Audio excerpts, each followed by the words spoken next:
Salut les amis, pour cette intro j'ai voulu la faire à l'américaine, mais je me suis ravisé. Ensuite j'ai bien pensé à la faire à l'italienne, mais j'aurais complètement disjoncté. Puis finalement, après réflexion, je me suis dit qu'il fallait s'en remettre à la sobriété sénégalaise. La ilaha illallah. Et puis combat. Mangadef, Mangifilek, c'est à la sauce galsen, à la sauce sénégalaise qu'on va savourer aujourd'hui. On va aller prospecter du côté des Lions de la Teranga. Au menu, un top 10 des meilleurs joueurs sénégalais de l'année. Pour la réalisation, j'ai retenu 3 critères. Les statistiques du joueur en club ou en sélection, la saison du club, et enfin, l'apport du joueur dans les résultats de son équipe. En clair, est-ce que le joueur a été impactant ou non dans les résultats de son équipe? Relaxez-vous, tout est sous contrôle, à moi le problème. Je vous invite à prendre un petit verre de bissap, à vous diriger vers la dibiterie la plus proche. Pour ceux qui se trouvent aux Parcelles Assainies, pour ceux qui se trouvent à Yoff, pour ceux qui se trouvent à Gueule-Tapée, pour le reste, à l'exclusion des habitants du Sénégal, aucun conseil, juste trouver le moyen de visionner la vidéo. Ah oui, j'oubliais le plus important, la voix off. C'est évidemment le doyen, aka JJ de la Saint-Étienne. Juste un conseil, suivre le credo et les conseils du rappeur Damso qui aime like, follow. Alors après le visionnage, likez et abonnez-vous sur notre page et surtout, partagez au plus grand nombre. C'est parti.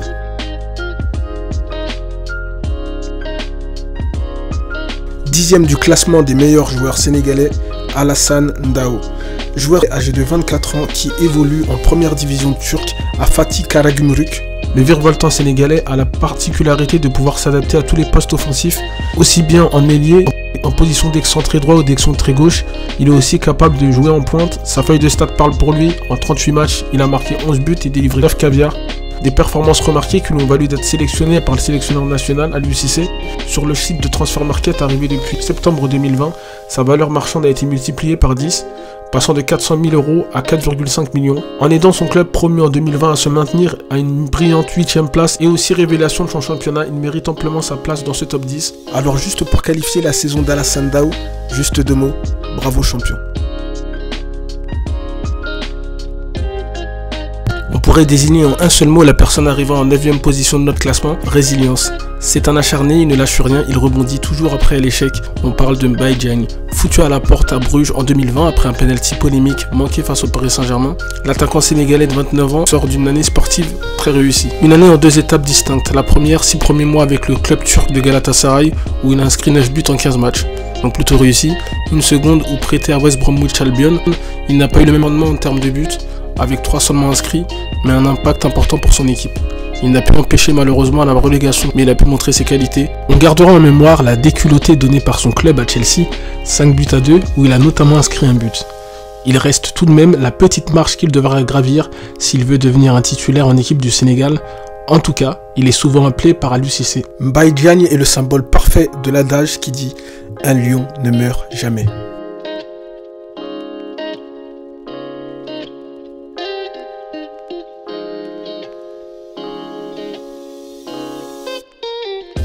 La 8e place est synonyme de talent brut.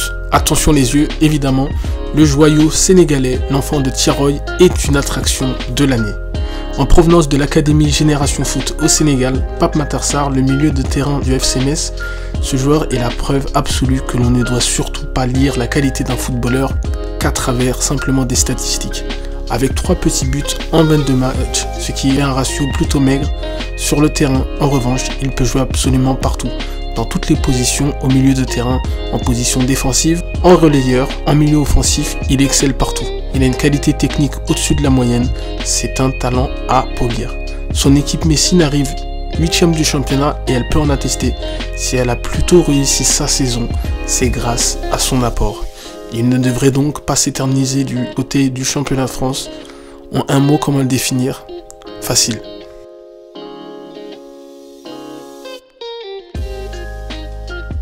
Il est classé numéro 7 de notre classement et c'est la stupeur. Il s'agit du meilleur joueur sénégalais en activité.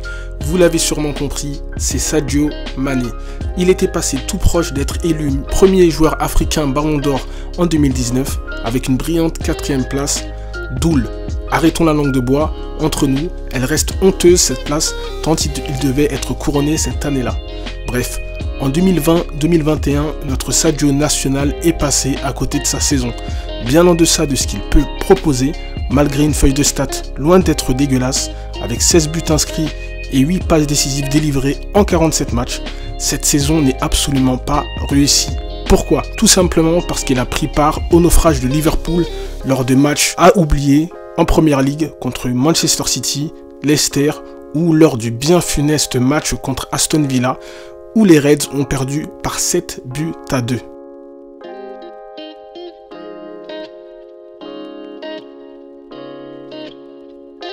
Horrible. Il l'avait d'ailleurs concédé lors d'une interview, ouvrez les guillemets, il s'agit de la pire saison de ma carrière. Gageons que ce ne soit que de courte durée, de grandes échéances attendre notre génie de Bambali, une CAN à remporter et surtout une qualification à la prochaine Coupe du Monde au Qatar en 2022. Courage, champion, le Sénégal a besoin de toi.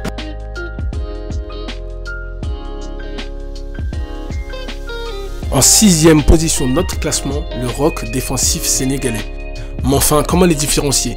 On en a tellement au Sénégal de rock, ils sont tellement nombreux. Je parle de l'indiscutable et emblématique défenseur de l'équipe nationale sénégalaise, Kalidou Koulibaly. Mettez du respect sur son nom, c'est certainement le ou l'un des meilleurs défenseurs d'Afrique. Tellement indispensable que son président au Napoli, Aurelio De Laurentiis, n'a jamais voulu le brader. Peu importe le montant, peu importe les courtisans, il n'a jamais voulu se séparer de Koulibaly, comme ayant Koulibaly chevillé au corps. Du coup, ça me rappelle cette image d'un homme ne voulant absolument pas se séparer de son mouton. Et d'ailleurs, je pense avoir retrouvé l'image.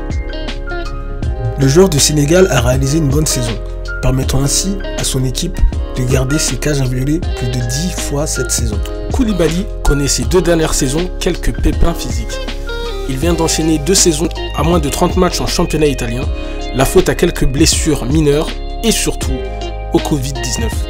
La saison napolitaine, quant à elle, est plutôt contrastée. Ils avaient leur destin en main pour décrocher un ticket en Ligue des Champions. Ils ont finalement raté la marche.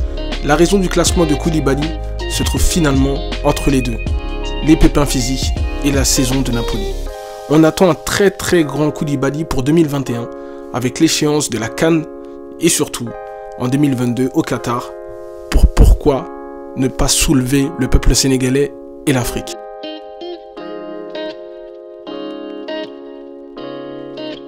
Nous arrivons à la moitié de notre classement avec le numéro 5 qui n'est autre que Idrissa Gana Gueye, 31 ans, joueur du Paris Saint-Germain. C'est un beau classement qui récompense la ténacité. Le milieu récupérateur a quand même préféré, il faut le signaler, sacrifier son train-train quotidien à Everton pour aller dans un bourbier au Paris Saint-Germain. Enfin, un bourbier, j'en profite pour passer un big up au fan club du PSG, que ce soit au Sénégal, au Maroc et en Tunisie. Ne soyez surtout pas vexés. Mais c'était quand même se mettre en danger que d'aller dans un top club un peu instable. Depuis son arrivée au Paris Saint-Germain, c'est tantôt titulaire, tantôt sur le flanc. Il est passé de chouchou à l'époque de Thomas Tuchel, avant d'être finalement une option pour Mauricio Pochettino, et puis finalement de regagner ses faveurs à la fin de la saison 2020-2021.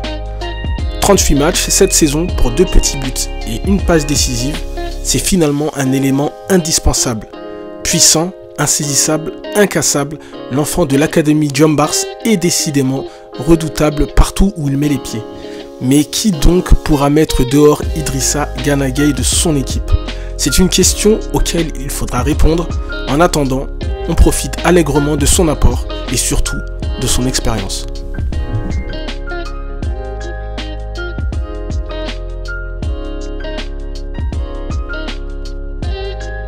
Il est la preuve qu'on peut évoluer en division inférieure et faire quand même un tintamarre. Ismaïla Sarr arrive en 4e position de notre classement. C'est le dribbleur fou de Watford en Championship, la 2e division anglaise. Il a commencé doucement la saison en finissant tranquillement son petit café tout bas avant de finir sur des chapeaux de roue. 10 buts inscrits et 3 passes décisives lors des 17 derniers matchs de championnat. Assez pour assurer à son club une montée en Première Ligue. Quel crack! Il finira la saison avec une feuille de stats de 13 buts et 4 passes décisives en une trentaine de matchs. Il a dynamité absolument toutes les défenses anglaises sur son côté droit, toujours à l'origine du danger. S'il n'est pas buteur ou passeur, il est forcément à l'origine de l'action menant au but. C'est un véritable poil à gratter. Un problème insolvable pour tous ses adversaires. Mais on aime le football pour des joueurs comme ça. Beaucoup émettront des doutes sur le niveau de la Championship. Je leur enverrai à la figure la saison de Leeds en 2020-2021 pour qu'ils puissent revoir leur copie. Bref, Ismaïla Sarr dans tout ça, avec le niveau qui est le sien, il devrait être dans un club élite.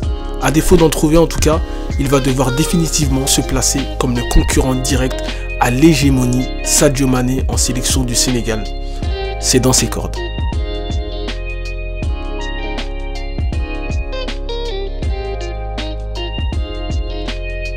Merci aux plus courageux pour avoir attendu ce moment fatidique.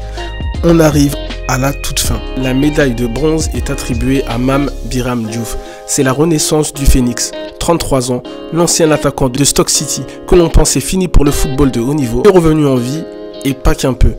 Il ne faut jamais vendre la peau de l'ours avant de l'avoir tué.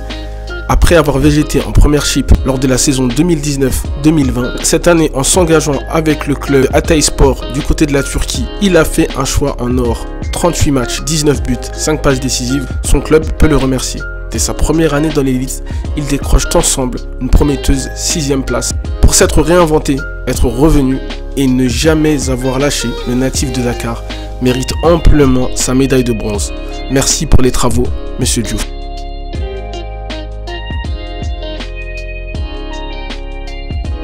Alors en temps normal, on a tendance à considérer cette place comme étant la pire. Proche d'être lauréat, c'est frustrant, non? Pas cette fois. Arrivé en 2e position, l'étonnant Abdallah Sima. Il peut être fier de cette seconde place. Attachez votre ceinture, ce jeune attaquant sénégalais a déjà voyagé. Parti d'une académie de football au Sénégal vers la France, à Évian-Thonon-Gaillard, en équipe réserve. Il a ensuite migré vers la République tchèque, avant finalement d'arriver en juillet 2020, toujours dans un club du même pays, au Slavia Prague, en réserve, puis en devenant un régulier de l'équipe première. 1,88 m, il est déjà complet, très rapide, pas maladroit balle au pied, empile des buts du droit, du gauche, et surtout, il a un jeu de tête redoutable. En 32 matchs, toutes compétitions confondues, il a inscrit 15 buts, des performances qui lui ont valu d'être sélectionné en équipe première par Aliou Cissé. Champion, le Slavia Prague de Sima a réalisé la meilleure saison de son histoire sur le plan comptable et ils n'ont jamais gagné avec une aussi grande marge et avec une différence de but aussi élevée. Et ça, Abdallah Sima n'y est pas du tout étranger. Hâte d'en voir plus. En tout cas, on peut se délecter des futures aventures d'Abdallah Sima.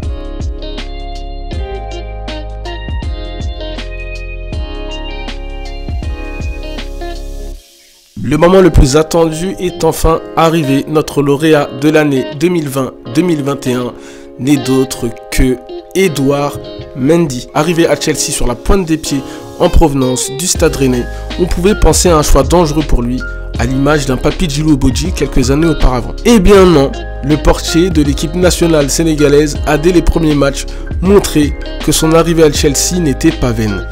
Indiscutable. Rapidement, il a stabilisé la défense de Chelsea et en a fait une forteresse. Il remporte la Ligue des Champions avec son équipe aux dépens de Manchester City et démontre qu'il est non seulement un grand portier, mais aussi un énorme champion. Il était impératif de voir un gardien de but à la première place. Elle est méritée et ne souffre d'aucune contestation. Mais elle montre aussi, malgré que Mendy a fait toute sa formation en France, que le Sénégal travaille d'arrache-pied pour sortir les futurs gardiens de demain.